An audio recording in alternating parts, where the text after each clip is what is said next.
నమస్కారం. Help line కార్యక్రమానికి స్వాగతం. మనం అందంగా ఆరోగ్యంగా ఉండాలి అంటే పౌష్టికాహారంతో పాటు కంటి నిండా నిద్ర కూడా చాలా అవసరం. మరి ప్రశాంతంగా నిద్రపోవాలంటే ఏం చేయాలి, అలాగే నిద్రలేమికి గల కారణాలు ఏంటో వివరించడానికి మనతో పాటు ఎన్నో వేల మందికి మానసిక స్వస్థతను కలగచేసిన ప్రముఖ సైకాలజిస్ట్ మరియు హిప్నాలజిస్ట్ డాక్టర్ వి నాగేష్ గారు లైవ్లో సిద్ధంగా ఉన్నారు. నమస్కారం సార్. నమస్కారం అండి. అలాగే వీరికి వరల్డ్స్ హూ ఈజ్ హూ అనే బుక్కి Limca book of world record కూడా వీరు సాధించారు. మరి ఈరోజు నిద్రలేమి గల కారణాలని, అలాగే ప్రశాంతంగా నిద్రపోవాలి అంటే ఏం చేయాలో వారి సలహాలని తీసుకుందాం. ఈ విషయాల గురించి తెలుసుకోవాలంటే మీరు లైవ్లో ఫోన్ చేసి ఆ విషయాల గురించి డైరెక్ట్గా వారితో మాట్లాడొచ్చు. అలాగే పర్సనల్గా కనుక వారిని సంప్రదించాలి అనుకుంటే 0402784707579 అనే నెంబర్కి కాల్ చేయండి. నేను రిపీట్ చేస్తున్నాను, మళ్ళీ నెంబర్ 04027847079 అనే నెంబర్కి వారిని సంప్రదించవచ్చు, అపాయింట్మెంట్ తీసుకోవచ్చు. Okay sir. సో యాక్చువల్గా ఫస్ట్ నిద్రలేమికి గల కారణాలు ఏంటో చెప్పండి. నిద్రలేమికి అనేక కారణాలు ఉన్నాయండి. ముఖ్యంగా చాలామందికి డిప్రెషన్ వల్ల కానివ్వండి, లేదా కోపం విపరీతంగా ఉండడం వల్ల కానివ్వండి, లేదా విపరీతంగా అలసిపోవడం వల్ల, శరీరానికి కూడా ఒక లిమిట్ ఉంటుందండి, అలా కాకుండా ఆ లిమిట్ దాటిపోయి విపరీతంగా అలసట ఉండడం వల్ల కానివ్వండి, లేదా కొద్దిమందికి అనేక రకాల సమస్యలు ఉంటాయి. అంటే కొద్దిమంది అలవాటు ఎలా ఉంటుందంటే ప్రతి చిన్న సమస్యను కూడా భూతద్దాలతో చూసి దాన్ని పెద్దగా చేసుకొని దానికి విపరీతంగా ఫీల్ అవుతూ ఉంటారు. ఇలాంటి సమస్యలు ఉన్నప్పుడు కానీ, లేదా పగలు పూట నిద్రపోతే, యాక్చువల్గా మేమేం చెప్తామంటే పగలు పూట నిద్రపోకూడదు అంటామండి. కునుకు వరకు ఇట్స్ ఓకే. కునుకు అంటే న్యాప్ అంటారు. న్యాప్ వరకు ఇట్స్ ఓకే, బట్ స్లీప్ అనేది మధ్యాహ్నం పూట అస్సలు చేయకూడదు. మాక్సిమం 5-10 minutes అండి. మధ్యాహ్నం పూట లంచ్ చేసిన తర్వాత ఒక 5-10 minutes చాలా క్యాజువల్ రెస్ట్ తీసుకొని మళ్ళీ తన పని తాను చేసుకోగలిగితే రాత్రిపూట చాలా మంచి నిద్ర పడుతుందండి. కానీ అలా కాకుండా మధ్యాహ్నం పూట ఎక్కువగా నిద్రపోయే వాళ్ళు రాత్రిపూట వాళ్ళకి నిద్ర అనేది ఉండదండి. లేదా లైఫ్లో ఏదైనా ఫెయిల్యూర్స్ ఎదురైనప్పుడు, అంటే జీవితం అన్న తర్వాత ఫెయిల్యూర్స్ అనేవి ఉంటాయండి. చాలా మంది ఫెయిల్యూర్స్ లాగా మామూలుగా తీసుకోకుండా దాన్ని చాలా సీరియస్గా తీసుకుంటారు. వాళ్ళ ఆలోచనలు చాలా ఎక్కువగా ఉంటాయి. అలాంటి ఆలోచనలు ఎక్కువైనప్పుడు నిద్ర సరిగా పట్టదండి వాళ్ళకి. అంతేకాదు, కండరాల్లో ఏదైనా నొప్పి ఉంటే, మజిల్ పెయిన్ అంటాము, ఈ కండరాల్లో నొప్పి ఉన్నప్పుడు కూడా నిద్ర పట్టకపోవచ్చు. లేదా నెగటివ్ నిర్ణయాలు తీసుకున్నా, లవ్ అఫైర్స్లో ఫెయిల్యూర్స్ ఉన్నా, లేదా ఒకే విషయాన్ని చాలా తీవ్రంగా ఆలోచన చేసిన వీళ్ళకి నిద్ర పట్టకపోవచ్చు అండి. లేదా మూడ్ స్వింగ్స్ అంటాం. మూడ్ స్వింగ్స్ అంటే కొద్దిసేపు బాగుంటారు, కొద్దిసేపు విపరీతమైన ప్రవర్తన ఉంటుంది. లేదా కొద్దిమందికి చాలా భయం ఉంటుంది. రాత్రి అంటే భయపడేవాళ్ళు ఉన్నారండి, చీకటి అంటే భయపడేవాళ్ళు ఉన్నారు. అటువంటి వాళ్ళకు నిద్ర పట్టదండి. ఇకపోతే ఎవరికైతే ఆందోళన ఎక్కువగా ఉంటుందో, అంటే ప్రతి చిన్న విషయాన్ని కూడా పెద్దగా చేసుకొని ఆందోళన పడుతుంటారో వాళ్ళకు కూడా నిద్ర సరిగా పట్టదండి. ఇవి కాకుండా చాలామంది భార్య భర్తలకి సెక్స్ సమస్యలు చాలా ఎక్కువగా ఉంటాయండి. ఈ సెక్స్ సమస్యలు ఉన్న వాళ్ళకు కూడా నిద్ర పట్టకపోవచ్చు. ఇలాగ కారణాలు అనేవి అనేకంగా ఉన్నాయండి నిద్రలేమికి. కానీ ప్రతి దానికి కూడా ఒక పరిష్కారం అనేది ఉంది. ఆ పరిష్కారాన్ని తీసుకొని వాళ్ళు ముందుకు వెళ్ళగలిగితే మంచి నిద్ర పడుతుందండి. ఒక కాలర్ సిద్ధంగా ఉన్నారు. హలో, నమస్కారం అండి. హలో హలో ఓకే సార్, మామూలుగా ఏ ఏజ్ వాళ్ళకి ఎన్ని అవర్స్ నిద్ర అవసరమో అంటారు? కరెక్ట్ ప్రశ్న అడిగారండి మీరు. ఒక్కొక్క వర్గం వాళ్ళకి ఒక్కొక్క రకమైన నిద్ర అవసరం ఉంటుందండి. ఉదాహరణకి చంటి పిల్లలు ఉంటారండి, వీళ్ళు దాదాపు 16 నుంచి 18 గంటల దాకా నిద్రపోవాల్సి ఉంటుందండి. లేదా మామూలుగా ఈ స్కూల్కి వెళ్ళే పిల్లలు ఉంటారు, అంటే ఎలిమెంటరీ స్కూలు, హై స్కూల్ లెవెల్కి, వాళ్ళకి 8 hours to 10 hours దాకా ఇట్స్ ఓకే అండి. అదే మామూలు ఏజ్ వాళ్ళకి యావరేజ్గా 6 to 8 hours అని చెప్తామండి. అలానే ఓల్డ్ ఏజ్ వాళ్ళకి మళ్ళీ వాళ్ళకి 10 to 12 hours దాకా నిద్ర అవసరం అవుతుందండి. అంటే ఏ ఏజ్ గ్రూప్ వాళ్ళకి ఆ ఏజ్ గ్రూప్ నిద్ర అవసరం అండి. కానీ ఎక్కువగా మనం చూస్తే హై స్కూల్ లెవెల్ నుండి మనము 50-60 years చేరుకునేదాకా యావరేజ్గా 6 to 8 hours అనేది it's a normal sleep for everybody అండి. బట్ సౌండ్ స్లీప్ ఉండాలి. మధ్య మధ్యలో వాళ్ళు ఉలికి పడాలు, లేచిపోవడాలు ఇవన్నీ ఉండకుండా సౌండ్ స్లీప్ ఉంటే చాలా మంచిది అని చెప్తామండి. స్టూడెంట్స్ విషయంలో చూసుకుంటే వాళ్ళు పొద్దునంతా చదువు ఆ విషయంలో బాగా అలసిపోయి ఉంటారు కదా, సో వాళ్ళకి కూడా ఈ 6 to 8 hours నిద్ర అనేది సరిపోతుంది అంటారా? అప్పుడు ఇది ఫస్ట్ టైం వింటున్నానండి, చదువుకుంటే అలసిపోతారు అనేది. అంటే మైండ్కి వాళ్ళు అలా అనుకుంటారండి. వాళ్ళు అలా అనుకుంటారు. యాక్చువల్గా కాలేజీకి వెళ్తున్నారు, స్కూల్కి వెళ్తున్నారు, అక్కడ కూర్చుంటారు, పాఠాలు వింటారు, అర్థం చేసుకుంటారు, ఇంటికి వచ్చేస్తారు. అలసిపోవడం ఏముంది దీంట్లో? అంటే కానీ కండరాలు అలసిపోవడమే కాదు కదా. తల్లిదండ్రులు ఏం చెప్తారంటే, అబ్బా పొద్దున్నే 6 గంటలకు కాలేజీకి వెళ్ళిన వాడు రాత్రి 7 గంటలకు వచ్చాడు, చాలా అలసిపోయాడని ఒక సైకలాజికల్ ఒక ఫీలింగ్ వాళ్ళ అబ్బాయి కానీ అమ్మాయి కానీ కలగజేస్తారండి. కానీ యాక్చువల్గా మీరు గమనించండి, ఎవరికైతే ఇప్పుడు ఒక సినిమాలో ఇంట్రెస్ట్ ఉంది, లేదా ఒక గేమ్లో ఇంట్రెస్ట్ ఉంది, రాత్రి ఈ మధ్యలో ఈ FIFA world cup football match ఏదైతే ఉందో మిడ్ నైట్ వస్తుందండి, అది ఇంట్రెస్ట్ ఉన్నప్పుడు మిడ్ నైట్ కూడా వాళ్ళు చూస్తారుగా, నిద్రపోకుండా చూస్తారుగా. అంటే వాళ్ళు సినిమా సెకండ్ షో వెళ్ళినప్పుడు నిద్రపోకుండా చూస్తారు. ఇంట్రెస్ట్ ఉంటే వాళ్ళు డెఫినెట్గా నిద్రపోకుండా చూస్తారు. సో అలానే ఈ చదువులో కూడా ఇంట్రెస్ట్ ఉంటే ఆ నిద్ర అనేది ఉండదండి. కానీ ఇక్కడ నిద్ర అనేది మేము ఏం చెప్తామంటే, ఒక పర్ఫెక్ట్ నిద్ర, మంచి నిద్ర ఉండాలి అంటే రోజు ఒకే టైంకి పడుకొని ఒకే టైంకి లేయడం అండి. ఎవరైతే ఈ అలవాటును చేసుకుంటారో, ఇది బయోలాజికల్ క్లాక్ అని అంటాము, ఎవరైతే ఈ అలవాటును చేసుకుంటారో వాళ్ళకు చాలా మంచి నిద్ర పడుతుందండి. యావరేజ్గా నా విషయంలో నేను 10:30, 11, నేను హాస్పిటల్ నుంచి ఇంటికి వెళ్ళేటప్పుడు 10:30, 11 అవుతుందండి. మళ్ళీ మార్నింగ్ 5:30కి లేస్తానండి. యావరేజ్గా 365 రోజుల్లో దాదాపు ఒక 350 రోజులు ఇదే బయోలాజికల్ క్లాక్ ఉంటుంది. అన్లెస్ ఏదైనా అర్జెంట్ పని పడి ఏదైనా నైట్లో ఏదైనా కాల్స్ చాలా ఏమైనా జరుగుతాయి తప్ప, అదర్వైజ్ యూజువల్గా ఇదే బయోలాజికల్ క్లాక్ ఉంటుందండి. సో 10-10:30 కాగానే మంచి నిద్ర పడుతుంది, వెళ్ళి చక్కగా పడుకోవడం. నిజానికి చెప్పాలంటే ఎటువంటి కళలు కూడా ఉండవండి. కళలు కూడా 2 రకాలుగా ఉంటాయి, మంచి కళలు చెడు కళలు 2 ఉంటాయండి. ఇలాగా ఒక టైం ప్రకారం ఒక టైం పడుకొని లేచే వాళ్ళకి ఈ కళలు కూడా చాలా తక్కువైపోతాయి, మంచి నిద్ర పడుతుంది.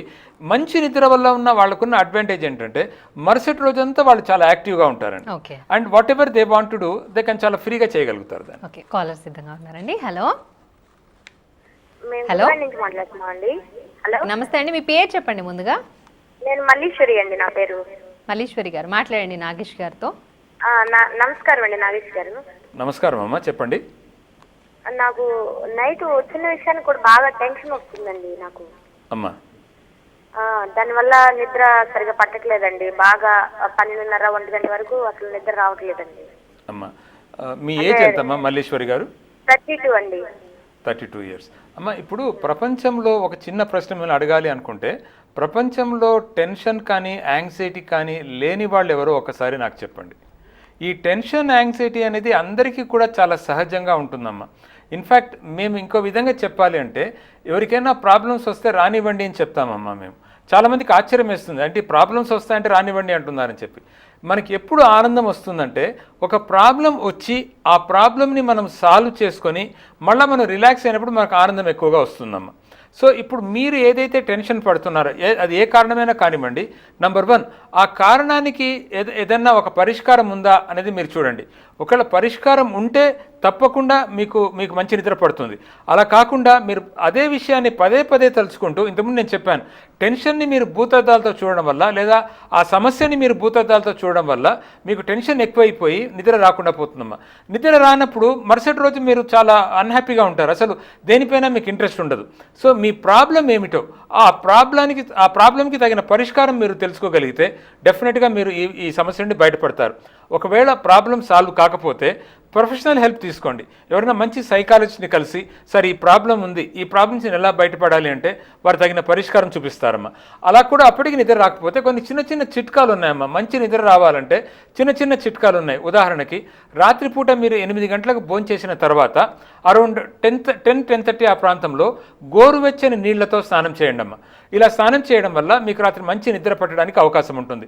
లేదా రాత్రిపూట మీకు నచ్చే మ్యూజిక్ అంటే మేము సాఫ్ట్ మ్యూజిక్ అంటాము, అంటే కర్ణాటక మ్యూజిక్ కానీ, లేదా దేవుడి ఇష్టం ఉంటే దేవుడి పాటలు కానీ, ఇవన్నీ వింటూ మీకు చాలా చక్కగా నిద్రపోవచ్చమ్మా. లేదా రాత్రిపూట చాలామంది చేయని ఇంకొక పని ఏంటంటే, పడుకునేటప్పుడు చన్నీళ్లతో కొద్దిగా కళ్ళని కడుక్కొని, అంటే కళ్ళని వాష్ చేసుకొని చన్నీళ్లతోనే వాష్ చేసి పడుకుంటే చాలా మంచి నిద్ర పడుతుందమ్మా. లేదా వాళ్ళకి ఇష్టమైన పుస్తకం ఏదైనా, అంటే వాళ్ళు బాగా నచ్చి, అంటే మళ్ళీ డిటెక్టివ్ సాహిత్యం లేదా హారర్ మూవీస్ ఇటువంటివి కాకుండా చక్కని సాహిత్యం ఏదైనా ఉంటే అటువంటి పుస్తకాలు చదువుతూ కూడా మంచి నిద్రలోకి వెళ్ళిపోవచ్చమ్మా. సో ఒకవైపేమో మీ టెన్షన్ మీరు తక్కువ చేసుకుంటున్నారు, ఇంకొక వైపేమో ఈ చిట్కాలన్నీ మీరు ఉపయోగించుకొని మంచి నిద్ర ఉపక్రమిస్తున్నారు. ఆ టైంలో మీకు మంచి నిద్ర రావడానికి, తద్వారా మీ ఆరోగ్యం బాగుపడడానికి, మానసికంగా శారీరకంగా మీకు ఎటువంటి ప్రాబ్లమ్స్ లేకుండా ఉండడానికి చాలా వరకు అవకాశాలు ఉన్నాయమ్మా.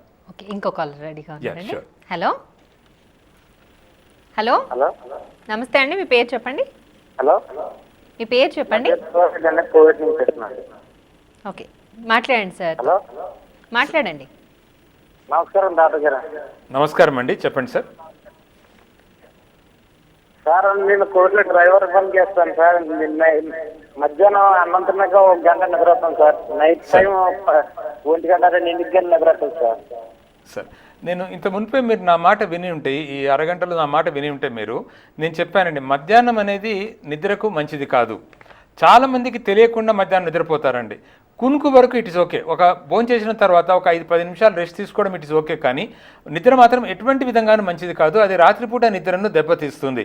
సో మీరేం చేస్తారంటే కొన్ని రోజుల దాకా, మేబీ మ్యాక్సిమం సైకాలజీలో మేమేం చెప్తామంటే, ఏదైనా ఒక అలవాటు నువ్వు చేసుకోవాలన్నా దాన్ని వదిలించుకోవాలనుకున్నా ఒకే విషయాన్ని 21 రోజులు నాన్ స్టాప్గా చేస్తే అది అలవాటు పడుతుంది అని అనుకుంటామండి. సో ఇప్పుడు మీరేం చేస్తారంటే ఈ 21 రోజులు మధ్యాహ్నం పూట మీకు ఎంత నిద్ర వచ్చినా కూడా మీరు ఏదో ఒక పని పెట్టుకోవడమో, లేదా బయటికి వెళ్ళి మీరు వాకింగ్ చేయడమో, లేదా ఇంకేదైనా పని చేసుకోవడమో, ఏదైనా చదువుతూ ఉండడమో, ఏదో ఒకటి చేసుకొని నిద్రపోకుండా ఒక 21 రోజులు ఉండగలిగితే మీ తర్వాత మెల్లగా దానికి మీరు అలవాటు పడి రాత్రిపూట మంచి నిద్రపోవడానికి చాలా వరకు ఛాన్స్ ఉన్నాయండి. లేదా ఇతరత్ర ఇంత మునుపు ఒక ఆవిడ మల్లీశ్వరి గారు అడిగిన ప్రశ్నకి నేను కొన్ని సమాధానాలు చెప్పానండి, కొన్ని చిన్న చిట్కాలు చెప్పాను. ఆ చిట్కాలు కూడా మీరు ఉపయోగించి చూడండి, తప్పకుండా మీకు మంచి నిద్ర పట్టడానికి ఛాన్సెస్ ఉన్నాయండి. ఇంకో కాలర్ ఉన్నారండి. షూర్. హలో హలో, నమస్తే అండి, మీ పేరు చెప్పండి. నా పేరు జయలక్ష్మి మేడం. ఓకే, జయలక్ష్మి గారు మాట్లాడండి డాక్టర్ గారితో. సార్ నమస్తే సార్. నమస్తే అమ్మా, చెప్పండి. అదే సార్, రాత్రి అయితే నిద్ర పట్టదు సార్. రాత్రి 12-1 గంట వరకు నిద్ర పట్టుతుంది అసలు. అమ్మా, బ్యాక్ పెయిన్ ఒకటి నాకు ప్రాబ్లం ఉందండి, cervical spondylitis and spine problem. Oh god. Sir మీ ఇదే ఏజ్ సార్ నా ఎంతమ్మా? ప్రాబ్లం. నా ఏజ్ 40 సార్. 40 years. అమ్మా, మీరు ఈ ప్రాబ్లం ఉంది అని అంటున్నారు కాబట్టి ముందుగా మీరు మీ డాక్టర్ని అడిగి ఈ స్పైన్ ప్రాబ్లం లేకుండా, ఈ వెన్నెముక నొప్పి లేకుండా చేసుకోవడానికి ప్రయత్నం చేయండి అమ్మా. చాలామందికి ఈ వెన్ను నొప్పి అనేది నిద్రలేమికి కారణమవుతుందమ్మా. సో ఎప్పుడైతే మీరు తగిన ట్రీట్మెంట్ తీసుకుంటారో వెన్ను నొప్పికి, అది తగ్గుతున్నప్పుడు మళ్ళీ మీకు మంచి నిద్ర పట్టడానికి అవకాశం ఉంది. ఇది ఒకటమ్మా. రెండోది ఏంటంటే టెన్షన్ పడకండి. నిద్ర రావడం లేదనే టెన్షన్ మీరు పడడం వల్ల దానివల్ల నిద్ర ఉండదమ్మా, ఇంకా తగ్గుతుంది యాక్చువల్గా. ఇక మూడోది ఏంటంటే ఒక టైంలో మీరు ఒక హౌస్ వైఫ్గా ఒక టైంలో మీరు రాత్రి 10-10:30 ఆ టైంలో నిద్ర వచ్చినా నిద్ర రాకపోయినా మీరు వెళ్ళి పరుపైన పడుకునేసేయండి. మళ్ళీ మార్నింగ్ మీరు 5:30-6 గంటలకు లేయగలిగితే ఇట్ ఈస్ వెరీ గుడ్ అమ్మా. ఇంకా కొద్దిమందికి మేము ఏం చెప్తామంటే స్టూడెంట్స్కి రాత్రిపూట 10 గంటలకు పడుకోండి, పొద్దున్నే 4 గంటలకు లేయండి అంటామమ్మా. ఎందుకంటే మార్నింగ్ మీరు ఎంత యాక్టివ్గా ఉంటారంటే అది యాక్చువల్గా చాలామందికి తెలియని విషయం, అది రాత్రిపూట వాళ్ళు చాలా త్వరగా నిద్రపోవడానికి, మంచిగా నిద్రపోవడానికి అవకాశం ఉందమ్మా. సో మీరు కూడా నా దృష్టిలో మీరేం చేయగలరంటే రాత్రిపూట 10-10:30కు పడుకోవడానికి ప్రయత్నం చేయండి. పొద్దున్నే 4:30-5 గంటలకు ఆ ప్రాంతం మీకు వర్క్ ఉన్నా లేకపోయినా ఆ టైంలో లేచి మళ్ళీ మీరు వాకింగ్ చేసుకోవడమో, లేదా కొద్దిగా పనులు స్లోగా చేసుకోవడమో, ఇది ఏదో ఒకటి చేసుకోవడం వల్ల దానికి అలవాటు పడతారు కొన్ని రోజులకు. మీరు అంతలోపల మీరు ఈ ట్రీట్మెంట్ కూడా తీసుకుంటారు. దీనివల్ల చాలా మంచి నిద్ర పట్టడానికి ఛాన్సెస్ ఉన్నాయమ్మా మీకు. ఓకే డాక్టర్ గారు, చాలా వరకు ఏంటంటే లోపం ఎక్కడుందో నిద్రలేమికి తెలుసుకోకుండా నిద్రలేమితో బాధపడుతున్నామని చెప్పేసి స్లీపింగ్ పిల్స్ వేసుకుంటూ ఉంటారు కదా. సో ఇది ఏమైనా ప్రమాదానికి దారితీస్తుంది? నా మనసులో ఉన్న మాటనే మీరు అడిగారండి. నిజానికి నన్ను అడిగితే ఎవరు కూడా నిద్ర మాత్రలకి అలవాటు పడకూడదండి. ఎందుకంటే ఈ నిద్ర మాత్రలు కొన్ని ఉన్నాయండి. ఇప్పుడు 0.5 mg తీసుకుంటారండి. కొన్ని రోజుల తర్వాత వాళ్ళ శరీరం దానికి అలవాటు పడిపోతుంది. అప్పుడు 1 mg తీసుకోవాలి. 1 mg ఒక 3 నెలలు 6 నెలలతో సంవత్సరమో తీసుకుంటారండి. తర్వాత 2 mg తీసుకోవాలి. అలాగా ఒక ట్యాబ్లెట్ని ఒక అతను దాదాపు 10 mg తీసుకుంటాడండి. 10 mg తీసుకున్నా కూడా అతను ఇంకా నిద్ర రావడం లేదండి. అంటే వీటి వల్ల శరీరం పైన మనసు పైన చాలా ప్రభావం పడుతుందండి. సో ఏదో ఒక రోజుకి 2 రోజులకి పర్వాలేదు కానివ్వండి, ఈ నిద్ర మాత్రలకి అలవాటు పడడం మాత్రం ఏమాత్రము మంచిది కాదు. అంతేకాదు దానివల్ల చాలా రకాల శారీరక సమస్యలు, చాలా రకాల మానసిక సమస్యలు కూడా తద్వారా వచ్చే ఛాన్సెస్ ఉన్నాయి. కాబట్టి best thing is not to take any sleeping drugs అండి. ఓకే, ఇంకో కాలర్ ఉన్నారండి. హలో హలో, నమస్తే అండి, మీ పేరు చెప్పండి. హలో, మీ టీవీ వాల్యూమ్ తగ్గించండి, ఫోన్లో విని ఫోన్లో మాట్లాడండి. మీ పేరు చెప్పండి. హలో, అనిల్ కుమార్ అండి. అనిల్ కుమార్ గారు, ఎక్కడి నుంచి కాల్ చేస్తున్నారు? నేను సికింద్రాబాద్ నుండి కాల్ చేస్తున్నానండి. ఓకే, మీ ప్రాబ్లం ఏంటో డాక్టర్ గారితో డిస్కస్ చేయండి. రెగ్యులర్ గా డ్రైవింగ్ లో నిద్ర వస్తూ ఉంటుందండి. మార్నింగ్ టైంలో కానీ, మధ్యాహ్నం టైంలో కానీ, లేకపోతే నైట్ ఎప్పుడన్నా డ్రైవ్ చేసినప్పుడు నిద్ర వస్తూ ఉంటుందండి. దీనికి మెయిన్ రీజన్ ఏమై ఉంటుంది డాక్టర్ గారు? సార్ 2 రకాల సమస్యలు మీకు ఉండడానికి అవకాశం ఉందండి. మీ ప్రొఫెషన్ ఏమిటి అనిల్ గారు? నేను జాబ్ అండి. అంటే జాబ్లో మీరు ఎన్ని గంటలు డ్రైవ్ చేస్తుంటారు? 3-4 అవర్స్ డ్రైవ్ చేస్తానండి. 3-4 అవర్స్? 3-4 అంటే కంటిన్యూస్ డ్రైవింగ్ ఉండదండి. అంటే ఎవ్రీ హాఫ్ అన్ అవర్కి ఒకసారి డ్రైవ్ చేస్తామండి. Marketing job. ఓకే. నో, దీనికి మీకు మీ జాబ్ పైన ఇంట్రెస్ట్ లేకపోతే మీకు డ్రైవింగ్ చేస్తున్నప్పుడు నిద్ర రావడానికి అవకాశం ఉంటుందండి. మీకు ఎలాగూ డ్రైవింగ్ చేసేటప్పుడు నిద్ర వస్తుందనే భయం మీకు ఉంది కాబట్టి నా సజెషన్ మీకు ఏంటంటే బెటర్ యూ అవాయిడ్ డ్రైవింగ్ అండి. ఎందుకంటే ఈ డ్రైవింగ్లో నిద్ర అనేది ప్రొఫెషనల్స్కి డ్రైవర్స్కి ఎక్కువగా ప్రాబ్లం ఉంటుందండి ఇది. కానీ ఇట్స్ వెరీ వెరీ డేంజరస్ అండి. దీనివల్ల చాలా రకాల సమస్యలు, ఇప్పుడు మీ ప్రాణానికి కాదు ఇతరుల ప్రాణానికి కూడా ముప్పు ఉండడానికి చాలా వరకు అవకాశాలు ఉన్నాయండి. So number 1 is try to avoid driving, ఇది ఒకటండి.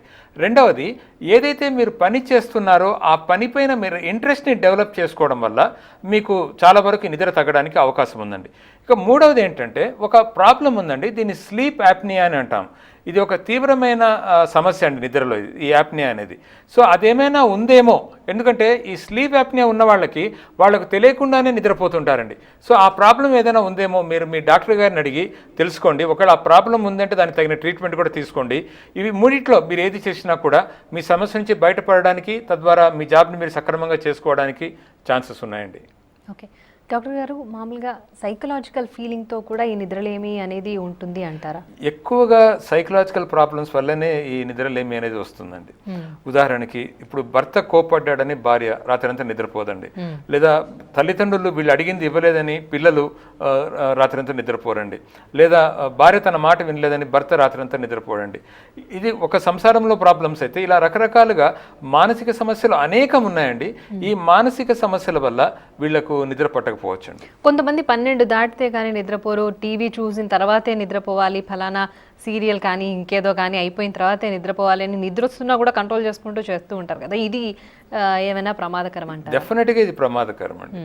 అంటే మనకు మీరు గమనించండి, నిద్ర అనేది ప్రకృతి కానివ్వండి లేదా దేవుడు కానివ్వండి మనిషికి ఇచ్చిన ఒక వరం అండి. అది అంటే మనం ఇంతసేపు పని చేస్తే ఇంత రెస్ట్ తీసుకోవాలి అనేది ఒకటి ఉంటుందండి మనకి.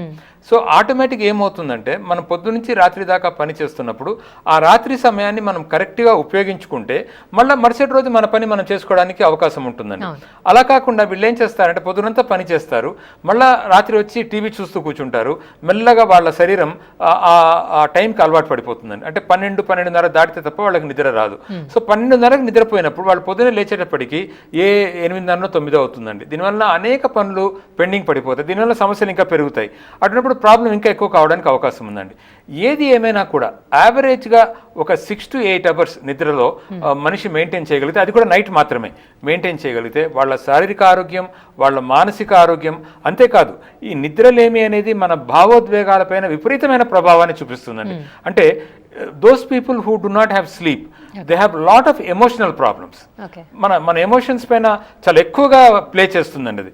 సో ఈ శారీరక మానసిక భావోద్వేగాల సమస్యలు ఏవి కూడా ఉండకూడదు అనుకుంటే యావరేజ్గా 6 గంటల నుంచి 8 గంటల దాకా మనిషి నిద్రపోగలిగితే ఇది ప్రకృతి ఇచ్చిన ఒక అందమైన వరం అండి. ఓకే, మామూలుగా బీపీ, షుగర్, థైరాయిడ్ లాంటి ప్రాబ్లమ్స్తో బాధపడుతున్న వాళ్ళు కూడా వాళ్ళ నిద్రలేమి వాళ్ళకి సర్వసాధారణం ఉంటుంది కదా, వీళ్ళ విషయంలో వీళ్ళు ఎటువంటి జాగ్రత్త తీసుకోవాలి? ఇప్పుడు కొన్ని ట్రీట్మెంట్స్ ఉంటాయండి. ఇప్పుడు డయాబెటీస్ తీసుకోండి, సే ఫర్ ఎగ్జాంపుల్. డయాబెటీస్ అనేది it is not a disease అండి. చాలా మంది they think that it is a disease అనుకుంటారు. ఈ డిసీజ్ కాదండి, ఇట్స్ ఎ డిజార్డర్. సో ఈ డయాబెటీస్ కానివ్వండి, బీపీ కానివ్వండి, ఇవి ఒకసారి వచ్చిన తర్వాత మళ్ళీ పోవడం అనేది ఉండదండి. కానీ దీనికి తగిన ట్రీట్మెంట్ అనేది తీసుకోవచ్చండి. అంటే బీపీకి దానికి తగిన మందులు తీసుకోవడం, కంట్రోల్లో పెట్టుకోవడం. డయాబెటీస్ కి వాళ్ళు డైట్ చేయడమో లేదా ఎక్సర్సైజ్ చేయడమో లేదా ఇన్సులిన్ తీసుకోవడమో టాబ్లెట్స్ తీసుకోవడమో రెగ్యులర్ గా చేస్తూ వాటిని కంట్రోల్ పెట్టుకోవచ్చు. అలా కంట్రోల్ పెట్టుకున్నప్పుడు నిద్రకు ఎటువంటి ప్రాబ్లం కూడా ఉండదండి. ఆ కంట్రోల్ తప్పినప్పుడు డెఫినెట్ గా చాలా ప్రాబ్లమ్స్ వస్తాయండి. ఇన్ఫాక్ట్ బీపీ చాలా తక్కువైపోయినా లో బీపీ అంటారు, లేదా హై బీపీ ఉన్న నిద్రలో చాలా ప్రాబ్లమ్స్ రావడానికి అవకాశాలు ఉన్నాయి. దీనికి బ్లడ్ పర్సంటేజ్ కి కూడా ఏమైనా సంబంధం ఉంటుంది అంటారా? శరీరంతో ఇంకా ఎటువంటి సంబంధాలతో ఈ నిద్రలేమి ముడిపడి ఉంటుంది అంటారా? శారీరకంగా మనము ఈ హిమోగ్లోబిన్ ప్రాబ్లమ్స్ కొన్ని ఉన్నాయండి. శారీరకంగా అవన్నీ మనం పక్క పెట్టేసినా కూడా శారీరకంగా నిద్రలేమి అనేది కొద్దిగా తక్కువనే చెప్పాలండి. మానసికంగానే ఎక్కువగా ప్రాబ్లమ్స్ ఉంటాయి. మామూలుగా డే షెడ్యూల్ ఎట్లా ఉంటే వీళ్ళ సైకలాజికల్ ఫీలింగ్ నుంచి బయటపడొచ్చు అంటారు, నిద్రలేమి పోగొట్టవచ్చు అంటారు? నేను తుమ్ముకుడు చెప్పానండి, పొద్దున్నే త్వరగా లేచి మేబీ బై 5 o'clock కల్లా లేచి వాళ్ళ పనులు వాళ్ళు చేసుకునే వాళ్ళు వాళ్ళ డేని ప్లాన్ చేసుకొని ఈవినింగ్ లోపల ఏవే చేయాలో వీళ్ళతో ఒక డైరీ రాసుకొని ఈవినింగ్ లోపల ఆ పనులన్నీ కూడా అయ్యేటట్టుగా చేసుకునే వాళ్ళకి నిద్ర చాలా బాగా పడుతుందండి. ఇది మేమేం చెప్తామంటే రోజుకి ఒక 5 పనులు రాసుకోండి అంటామండి. ఇప్పుడు పొద్దున నిద్ర లేయగానే ఒక 5 పనులు, ఈ రోజు చేయాల్సిన పనులు ఒక 5 రాసుకొని మీరు ఆ పనులు ఈవినింగ్ పడుకునేంత లోపల కంప్లీట్ చేసుకుంటే మీకు చాలా మంచి నిద్ర వస్తుందని చెప్తామండి. కానీ దీన్ని కూడా అన్డ్యూ అడ్వాంటేజ్ తీసుకుంటారండి. ఈ 5 పనులు రాసుకోండి అంటే ఒక అమ్మాయి రాసుకొని చూపించిందండి, 5 పనులు చూపించింది. మొదటిది ఏంటంటే పొద్దున్నే లేచి టిఫిన్ చేయడం, తర్వాత భోజనం చేయడం, మధ్యాహ్నం మళ్ళీ పడుకోవడం, మళ్ళీ ఇంకా రాత్రి నిద్ర తినడం, ఇవి 5 పనులు అంటుంది కాదండి. రొటీన్ గా చేసే పనులు కాదు. ఇప్పుడు వంట చేయడం రొటీన్ చేయడం అండి, ఆఫీస్కి వెళ్ళడం రొటీన్ గా వెళ్ళడం అండి. ఇలా రొటీన్ గా చేసే పనులు కాకుండా ఎక్స్ట్రా పనులు ఏవైతే ఉంటాయో వాటిలో ఒక 5 రాసుకొని ఆ 5 వరకు ఆ రోజు ఈవినింగ్ లోపల కంప్లీట్ చేసుకొని మనం పడుకోగలిగితే చాలా మంచి నిద్ర పడుతుందండి. ఓకే, సో ఇంకా ఇందాక మీరు కొన్ని చిట్కాలు చెప్పారు, అలాంటివి ఇంకా ఏమైనా చిట్కాలు ఉన్నాయంటారు? అంటే బేసిక్గా ఏ ప్రాబ్లం వచ్చినా కూడా ఆ ప్రాబ్లమ్ని ఒక ఎక్స్పీరియన్స్గా తీసుకునే వాళ్ళకి నిద్ర బాగా పడుతుందండి. ఇప్పుడు ఉదాహరణకి పిల్లలు సరిగా చదవడం లేదు, ఎంత టెన్షన్ పడితే పిల్లలు నిద్రపోతారు సరిగా? పిల్లలు బాగా చదువుకుంటారు. మీరు ఎంత టెన్షన్ పడితే మీకు మంచి నిద్ర పడుతుంది? నిద్ర పట్టదు కదండి. సో ఈ సమస్య వచ్చినప్పుడు అయ్యో సమస్య వచ్చింది అని బాధపడడం కన్నా ఈ సమస్య నుంచి ఎలా బయటపడాలి అని ఆలోచన చేస్తే వాళ్ళకి మంచి నిద్ర పడుతుందండి. అంతేకాదండి, నిద్ర లేకపోతే చురుకుదనం అనేది ఉండదు. సో ఆ చురుకుదనం కొరకైనా మనం అంటే ఏంటి, ఈ రోజు పిల్లలు టెన్షన్ ఇస్తున్నారు, మళ్ళీ ఈ రోజు నైట్ నిద్ర లేకపోతే రేపు చురుకుదనం ఉండదు, మళ్ళీ మన పిల్లల్ని సరిగా చూసుకోలేము. సో బెస్ట్ ఏమిటంటే ఆ టెన్షన్ అలా వదిలేసి ఈరోజు రాత్రి 6 గంటలు మంచి నిద్రపోయి మళ్ళీ పొద్దున్నే యాక్టివ్గా లేచి ఈ సమస్య తగిన పరిష్కారం వెతకగలిగితే చాలా సమస్యలు పరిష్కారం అవుతాయండి. ఇక చాలామందికి కొన్ని కళలు వస్తుంటాయండి. అంటే ఈ కళలకు అర్థం పర్థం ఏమి ఉండదండి అసలు. దానికి చాలామందికి కళలు అంటే భయపడతారు కానివ్వండి, దీనికి అర్థం పర్థం ఉండదు. It's a natural process. కానీ వీటికి కూడా చాలామంది భయపడుతూ నిద్రపోరండి. సో వీటన్నిటినీ అధిగమించి మంచి నిద్ర వల్ల మనకు యాక్టివ్గా లైఫ్ ఉంటుంది, శారీరకంగా బాగుంటాము, మానసికంగా బాగుంటాము, చురుకుగా ఉంటాము, మంచి ఆలోచనలు వస్తాయి. ఇలా ఎవరైతే అనుకుంటారో వాళ్ళు they will enjoy the life అండి. కొన్ని జాబ్స్లో ఫారెన్ టైమింగ్స్ మెయింటైన్ చేయాల్సి వస్తుంది. సో అక్కడి టైం టేబుల్ ప్రకారం వెళ్ళి ఇక్కడ నైట్ అంతా వర్క్ చేయాల్సిన పరిస్థితి ఉంటుంది కదా. సో వాళ్ళకి ఎలా ఉండాలి అంటారు? అంటే సాధ్యమైనంత వరకు నైట్ డ్యూటీస్ వద్దనే చెప్తామండి మేము, సాధ్యమైనంత వరకు. ఎందుకంటే చాలా మంది అంటారు సార్ ఇప్పుడు పోలీస్ ఉద్యోగం తీసుకోండి, వాళ్ళు 24 hours జాబ్ చేయాలండి, మా ఉద్యోగాలు ఉంటాయండి, నైట్ ఏ కాల్ వచ్చినా కూడా వెళ్ళిపోవాల్సి ఉంటుంది. సో సాధ్యమైనంత వరకు మేమేం చేస్తామంటే ఇది అవాయిడ్ చేయడానికే ప్రయత్నం చేస్తామండి. అంటే ప్రకృతికి అగెనిస్ట్గా వెళ్ళకూడదు. బట్ కొన్నిసార్లు ఇప్పుడు 365 రోజులు అంటే 365 రోజులు నైట్ డ్యూటీ ఉండదు కదండి. సో కొన్నిసార్లు అలా నైట్ డ్యూటీ ఏదైనా వచ్చినప్పుడు వెళ్ళి చేయడంలో తప్పు లేదండి. కానీ దానికే అలవాటు పడిపోవడం ఇట్ ఈస్ అగెనిస్ట్ అండి, అగెనిస్ట్ ద నేచర్, అది ఇట్ ఈస్ నాట్ గుడ్ అండి. ఓకే సార్, మరి థ్యాంక్ యూ సో మచ్. నిద్రలేమికి కారణాలు ఏంటి, ప్రశాంతమైన నిద్రపోవాలంటే ఎటువంటి చిట్కాలు పాటించారో తెలియజేశారు. Thank you. నమస్కారం. సో చూసారు కదండి, ఈనాటి హెల్ప్ లైన్లో నిద్రలేమి కారణాలు, ప్రశాంతంగా నిద్రపోవాలంటే ఏం చేయాలి అన్న చిట్కాల్ని నాగేష్ గారు తెలియజేశారు. మరి ఆ చిట్కాల్ని మీరు కూడా పాటించండి, ప్రశాంతమైన నిద్రను పొందండి. ఇది ఇవాళ హెల్ప్ లైన్. నమస్తే.